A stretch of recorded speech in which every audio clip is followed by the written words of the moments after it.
ಅಪ್ಪ ಬಾಬಾ ಎಷ್ಟು ಚೆನ್ನಾಗಿದೆ ಅಣ್ಣ. ಕೃಷ್ಣ ಕೊಟ್ಟಿದ್ ಗಿಫ್ಟ್ ಅಲ್ವಾ ಇದು? ಇಷ್ಟ ಆಯ್ತಾ? ಸುಮ್ಮನೆ ನೋಡ್ತಾ ಇದ್ದೆ ಅಷ್ಟೇನೆ. ಇದು ಫ್ಯಾಬ್ರಿಕ್ಸ್ ಯಾವುದು ಕ್ವಾಲಿಟಿ ಚೆಕ್ ಮಾಡ್ತಿದ್ದೆ ಅಷ್ಟೇನೆ. ಕರೆಕ್ಟ್ ಚೆಕ್ ಮಾಡಲೇಬೇಕು ಅಣ್ಣ.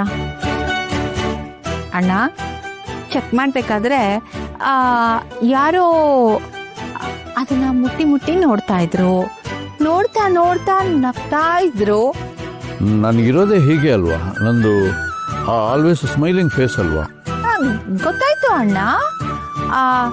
ಅದೇ ಆವಾಗಲೇ ಕೆಲಸದವ್ರನ್ನ ಕರೆದು ಬಟ್ಟೆ ಹೀಗೆ ಐರನ್ ಮಾಡಬೇಕು, ಹೀಗೆ ಮರ್ಚಬೇಕು ಅಂತ ಯಾರೋ ಹೇಳ್ಕೊಡ್ತಾ ಇದ್ರಲ್ವಾ, ಅಪ್ಪಿ ಅದು ನನ್ನ ಕಿವಿಗೆ ಬಿದ್ಬಿಡ್ತಾಣ.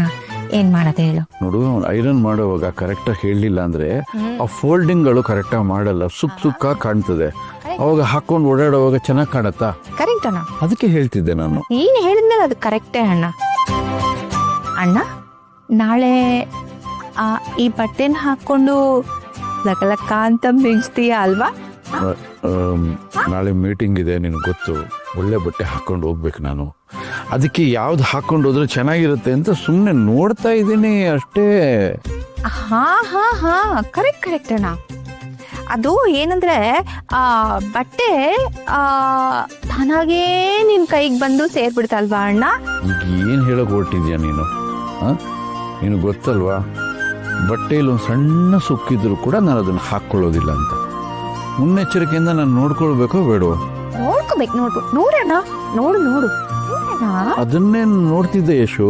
ನೋಡು.